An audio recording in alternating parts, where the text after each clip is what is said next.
ආයුබෝවන් හැමෝටම සිනමාවට ආදරය කරන ඔයාලව අදත් අපේ channel එකට ආදරෙන් පිළිගන්නවා. අද අපි කතා කරන්න යන්නේ ඉන්දියානු සිනමාව මේ දවස්වල උඩු යටිකුරු කරපු මුළු ලෝකෙම අවධානය දිනාගත්ත අති දැවැන්ත නිර්මාණයක් ගැනයි. ඔව්, ඊයේ තමයි සුවිශේෂී දවස. 2026 මාර්තු 19 වෙනිදා.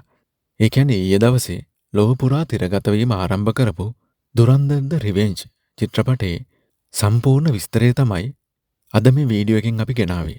ඔයාලට මතක ඇතිනේ 2025 දෙසැම්බර් වල ආපු දුරන්දර් පළවෙනි ෆිල්ම් එක. ඒක ඉන්දියානු සිනමාවේ ඇක්ෂන් ත්‍රිලර් කලාව වෙනස් කරපු ෆිල්ම් එකක්.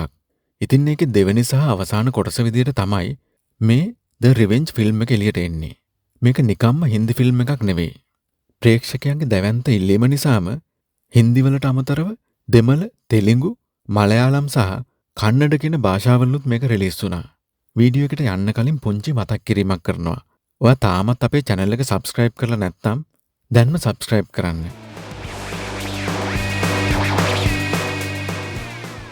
ෆිල්ම් එකේ කතාවට යන්න කලින් මේකේ තියෙන දැවැන්තකම ගැන පොඩ්ඩක් කතා කරන්න ඕනේ. මේක අධ්‍යක්ෂණය කරන්නේ ආදිත්‍ය ධාර විසින්. මේ ෆිල්ම් එක ඇත්තටම පළවෙනි කොටසත් එක්කම එකටම තමයි ෂූට් කරලා තියෙන්නේ. ඒ කියන්නේ 2024 ජූලි ඉඳන් 2025 ඔක්තෝබර් වෙනකම් ඉන්දියාවේ පංජාබ්, ලඩාක්, හිමාචල් ප්‍රදේශ සහ තායිලන්තයේ බැංකොක් වගේ ප්‍රදේශවල මේක රූගත කරලා තියෙනවා. පාකිස්තානයේ දර්ශන පවා මේ තැන්වල තමයි නිර්මාණය කරලා තියෙන්නේ. මේක කොච්චර ලොකු ෆිල්ම් එකක්ද කියනවා නම් මේකේ ධාවන කාලය විනාඩි 229ක්. ඒ කියන්නේ පැය 4කට ආසන්න කාලයක්. ඉන්දියානු සිනමා ඉතිහාසයේ හැදුණු 8 වෙනි දිගම චිත්‍රපටයේ විදියට මේක වාර්තා පොත්වලට එකතු වෙනවා. ඒ වගේම මේකේ ඩිජිටල් අයිතිය අරගෙන තියෙන්නේ ජියෝ හොට්ස්ටාර් සමාගම විසින්. ඒ රුපියල් කෝටි 150ක දැවැන්ත මුදලකට.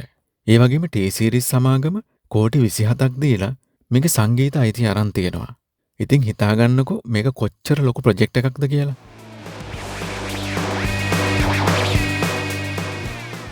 හරි, දැන් අපි කතාව පැත්තට හැරෙමු. මේක ස්පයි ඇක්ෂන් ත්‍රිලර් එකක්. පළවෙනි කොටසෙන් පස්සේ කෙලින්ම කතාව යන්නේ පාකිස්තානයේ කරච්චි නුවරට. අපේ ඉන්දියානු රහස් ඔත්තුකරුවා, ඒ කියන්නේ රන්වීර් සිං කරච්චි වල පාතාලයට වගේම දේශපාලන බලව්‍යුහයන්ට රහසිගතව ඇතුල් වෙලා ඉන්නේ මුම්බායි ප්‍රහාරය වෙනුවෙන් පලිගන්නයි. කතාව පටන් ගන්නේ රෙක්මාන් ඩකයිට්ගේ මරණයත් එක්ක.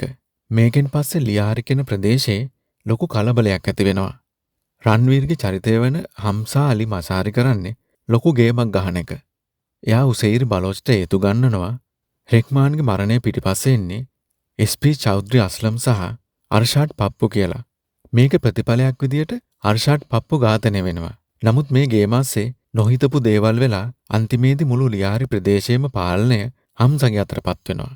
එතනින් එහාට වෙන දැවැන්ත ගැටුම තමයි මේ පැය 4 පුරාවටම අපිට බලා ගන්න පුළුවන් වෙන්නේ. නළු නිලියන්ගේ රංගනය ගැන කතා කළොත් මේක රන්වීර් සිංගේ ජීවිතේ හොඳම රංගපෑමක් කියලා කිව්වොත් නිවැරදි. පළවෙනි ෆිල්ම් එකේ එයා ටිකක් සීමාවන් ඇතුළේ හිටියට මේකෙදී ආ සම්පූර්ණයෙන්ම නිදහසේ තමන්ගේ උපරිමය දෙනවා. ඔහුගේ ස්ක්‍රීන් ප්‍රසෙන්ස් එක එයාගේ චරිතයේ තියෙන හැඟීම්බර බව ඉතාම විශිෂ්ටයි. ඒ වගේම අනිත් පැත්තෙන් ඉන්න දුෂ්ටයා අර්ජුන් රාම්පාල්. ඔහු ඉන්දියානුවෙක්. නමුත් ඔහුට ලැබුණේ ඉන්දියාවට වෛර කරන අන්තගාමී චරිතය. ඒක කරන එක ලේසි නැහැ. හැබැයි ඔහු ඒක නියමෙටම කරනවා. ෆිල්ම් එකේ ක්ලයිමැක්ස් එකේදී රන්වීර් සහ අර්ජුන් රාම්පාල් අතර තියෙන ෆේස් ඔෆ් එක බලන්නම වටිනවා. මේ දෙන්නට අමතරව සංජය දත්, ආර් මාධවන්, සාරා අර්ජුන් වගේම රාකේෂ් බේඩිගේ රංගනයත් ෆිල්ම් එකට ලොකු බරක් එකතු කරනවා. මේ ෆිල්ම් එකේ තියෙන ලොකුම ප්ලස් පොයින්ට් එක තමයි අධ්‍යක්ෂක ආදිත්‍ය ධාර්ගේ දැක්ම. පැය 4ක් ප්‍රේක්ෂකයව කම්මැලි නැතුව එකම තැන තියාගන්න එක අද කාලේ ලේසි වැඩක් නෙවෙයි. හැබැයි මේකේ තියෙන ඩ්‍රාමා, ඇක්ෂන් සහ ට්විස්ට් එක නිසා අපිට වෙලාව යනවා තේරෙන්නවත් නැහැ. දේශප්‍රේමී හැඟීම ගොඩක් සියුම්ව ඒ වගේම ප්‍රබලව මේකේ පෙන්වලා තියෙනවා. තාක්ෂණික පැත්තෙන් ගත්තොත් මේක හොලිවුඩ් මට්ටමේ නිර්මාණයක්. ඇක්ෂන් සීක්වන්ස් හදලා තියෙන විදිය මාරම තාත්විකයි. ඒ වගේම විකාශ්ගේ කැමරාකරණය සහ ශිව කුමාර්ගේ සංස්කරණය මේ ෆිල්ම් එකට උපරිම සාධාරණයක් කරලා තියෙනවා. මතක තියාගන්න මේ ෆිල්ම් එකේ තියෙන අධික ප්‍රචණ්ඩත්වය නිසා සෙන්සර් බෝඩ් එකේ මේකටත් පළවෙනි එකට වගේම ඒ සහතිකයක්. ඒ කියන්නේ වැඩිහිටියන්ට පමණයි කියන සහතිකයක් තමයි දීලා තියෙන්නේ. හැම ෆිල්ම් එකකම වගේ මේකෙත් පුංචි පුංචි අඩුපාඩු තියෙනවා. පළවෙනිම දේ තමයි මේකේ තියෙන දේශපාලනික තේමාවන්. විශේෂයෙන්ම ඔපරේෂන් ග්‍රීන් ලීෆ් කියන කොටස ඇතුලේ තියෙන සමහර දේවල් දේශපාලන පක්ෂයකට වාසිදායක විදිහට හදලා තියෙනවා කියලා කෙනෙක්ට හිතෙන්න පුළුවන්. ඒ නිසා මේක ඉදිරියේදී අනිවාර්යයෙන්ම ලොකු කතාබහකට ලක් වෙන්න ඉඩ තියෙනවා. ඊළඟට ෆිල්ම් එකේ දෙවෙනි භාගේ පටන් ගන්නකොටම පොඩි ඇදෙන ගතියක් තියෙනවා. මේකේ මියුසික් ගැන කතා කළොත් ශාස්ත්‍රවත් සද්දේවගේ පසුබිම් සංගීතය කොච්චර සුපිරි වුණත් සින්දු ටික පළවෙනි ෆිල්ම් එක තරම්ම හිතට වදින්නේ නැහැ.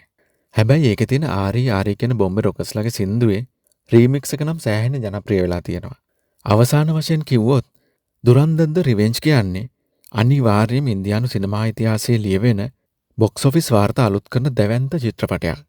ඔයා වියදම් කරන සල්ලි වලට වගේම ඔයා වැය කරන පැය 4ක කාලයට උපරිම වටිනාකමක් මේකෙන් හොඳටම ලැබෙනවා.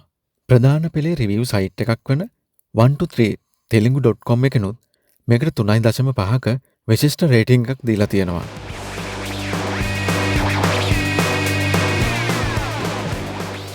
ඉතින් මම ඔයාලට කියන්නේ පුළුවන් තරම් හොඳ සවුන්ඩ්ස් තියෙන හොඳ තිරයක් තියෙන සිනමා හලකට ගිහින් මේ අත්දැකීම අනිවාර්යයෙන්ම විඳ ගන්න කියලයි. ඉතින් සමහර විට මේ වෙද්දිත් ඔයාලා ෆිල්ම් එක බැලුවා නම් ඔයාලගේ අදහසත් අනිවාර්යයෙන්ම පහලින් කමෙන්ට් කරන්න. මේ වීඩියෝ එක යාළුවන් අතර ෂෙයා කරන්නත් අමතක කරන්න එපා. තවත් මේ වගේම සුපිරි ෆිල්ම් රිවිව් එකකින් හමු වෙනකම් පරිස්සමින් ඉන්න. ඔයාලා හැමෝටම සුබ දවසක්.